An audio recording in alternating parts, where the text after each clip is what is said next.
Any word on how the team plans to ramp up Gallen and Kelly after the deep run and short recovery time? I've witnessed teams botch that and have terrible start, i.e. the 2019 Red Sox. I trust the Yoda of pitching, but should we expect a different look to the spring training ramp up? I don't think so, because I think Merrill Kelly had a very odd start to his season last year with the World Baseball Classic and everything. Yeah. Just the way that his, offseason went. I feel like starting pitchers kind of use spring training in a different manner, where spring training is not like they're not competing for a job. Zach Gallen isn't competing for a job. Merrill Kelly isn't competing for a job. So there's a chance that they could just work on some things against, competitive at bats and that's it. And that might be what they use their spring for, but I don't think there'll be a problem. I just think that, like, for the most part, again, the extra time off is always good, especially for a season like baseball. So maybe they give them a lighter workload in the beginning or something of the sort. But I doubt it. These guys are athletes. They're out there training year round anyway, even though it's an off season. Not many of them are taking the 3 months off and going on a fishing trip like baseball players used to at one time. Derek, are you a superstitious human? I'm not superstitious, but I'm a little stitious. Do you believe in the World Series hangover? No, I mean, not really. I think, I guess there is something to be said about, like, patting yourself on the back a little too much, after you achieve something, even if you didn't win the World Series, but getting as far as they did. I think that there could be the adverse effect where that makes them hungry to get back to the playoffs and back to that championship, game or that championship series and try to win it this time. So I don't really know. I mean, a lot of it, I think, depends on, how Torrey kind of motivates this team and keeps them focused. I don't think that's going to be a problem for him. I feel like Torrey has a great understanding of life and getting, like right now, getting that break away from baseball, not even talking about it until, you get back to the field and things like that. But it's just different. You see these guys like Gabby Moreno out there in a full Suns uniform, taking at bats, hitting off a tee. Diamondbacks put that incredible video out there of Ketel Marte training I think that's in the Dominican Republic, but just fire me up, man. I am so I'm these guys aren't like I said, they're not relaxing. They're not, kind of sitting back and just like being satisfied with how far they made it. From the looks of things, these guys are all locked in and ready to get back there next year.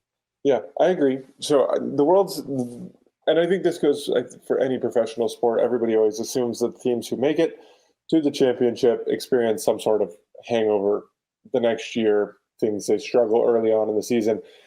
Now, I will say the only position group that I actually do believe that a deep run into the playoffs makes an impact on is your starting pitching. So I do slightly disagree with what you said a little bit earlier. I do think that early in spring training, we won't see a lot of those guys starting games. Obviously, they're still going to be putting the work in behind the scenes. I don't think they're going to be making a lot of pitches until later in spring training in live game situations. I don't disagree with you about that. I'm sorry if I made it sound different. I said, like, those guys don't have anything to worry about. So if anything, they're going to be working on stuff. But yeah, no, I mean, I could see that. I could see them not starting a couple of the early spring training games and not needing to be up. I mean, I could even see them getting ramped up on the backfield and such at times. Like, again, I don't know if the live at bats is going to be as important for, again, Zach Gallen and Merrill Kelly as it is for Brian Nelson, Tommy Henry, and some of those other guys that are going to go out there competing for a spot. Yeah, Zach. I think Zach Gallen, I don't remember the exact figure, but I think by the end of the year he had thrown over like 100 innings more than any of his previous highs. So I mean, it taxes those guys a lot, especially when you make a deep run in the playoffs, because you're running a 3-4-man rotation. I mean, obviously we didn't have a fourth man. They were running a bullpen game every fourth game, but you're pitching more than you were. And so your arm does take a little bit of a beating. That shoulder's probably a little more sore. but it doesn't take longer than a month, Yeah. 2 months, like to get some of that rest that they need after the end of the season. So while we might not see them in live situations, I do think that they're going to be taking their reps in the backfields. I do think that they're going to be working out with the team. Yeah. I do trust Brent Strom. He's been there before with the Astros. He knows exactly what it looks like trying to get arms ready for the next season following a deep playoff run. So I'm not worried about it at all. I do, if Zach Gallen goes out there, or Merrill Kelly goes out there and starts, in one of the first 2 weeks in spring training and pitches a 3 or 4 inning game, maybe I'll have a question or two because, I'm all about preserving arms, especially with this team's hopes. I think last year the hope was that they were going to be a wild card team. This year, after watching last year, I think everybody's expectations are probably a bit higher. And LCS, this is not a wild card team anymore. Now, will they get a wild card spot? Depending on what the Dodgers do. I think most people are expecting the Dodgers to run away with this division with the roster that they have. But I think the expectations are another deep playoff run. And I think in order to achieve that, you probably do need to rest those guys a little bit toward the beginning of the year. But that's every team. I mean, Zach Gallen's not going to go out there and throw a 9-inning complete game on opening day. He's probably going to get pulled after 5 innings. Yeah. No, that's the truth. That's for sure. And honestly, I think, again, it's there were a lot of extra innings put on their arms, obviously more than most starting pitchers in baseball, just based on the fact that they were Zach Gallen, for instance, had his best year as far as durability is concerned. And then he also made that deep playoff run. We know Merrill Kelly pitched a little less, but he pitched 200 innings last year. And I mean, Merrill Kelly, again, is a guy that probably wants to go out there on day one of spring training and get the ball, but they'll know what they're doing. Like the thing I agree with you the most about is Brent Strom has handled playoff teams. He's won the World Series before, and he's known how to come back the following year and make sure that bullpen was ready to go. So I think if there's anybody I feel comfortable with putting my trust in when it comes to that, it's Stromy. Yeah, he's been there, done that. Yeah. Elise says, so don't buy tickets to D-back spring training games in early March and expect to see Zach or Merrill pitching a few innings. Correct. That's correct.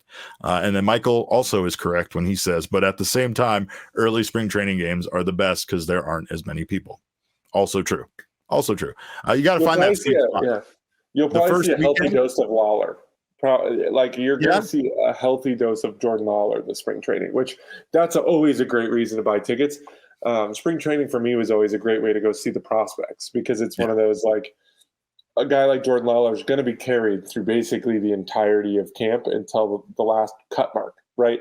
He's not going to get cut in the first week like some of those 19-year-old kids are. Like he's going to get carried until the end. And so that's always worth the price of admission if you're asking me. You're going to get a dose of Blake Walston. You're going to get to see a lot of guys that we haven't had a chance to see very much. So it's going to be fun to go out there and see the young guys, especially considering that this team is going to continue to utilize prospects from their minor league system in order to, fill gaps. There's going to be a need at times for some of these guys that are on the 40-man roster to come up and be a part even maybe of the starting rotation. So go see them now. Bring your baseball cards. It's a great time to get them signed.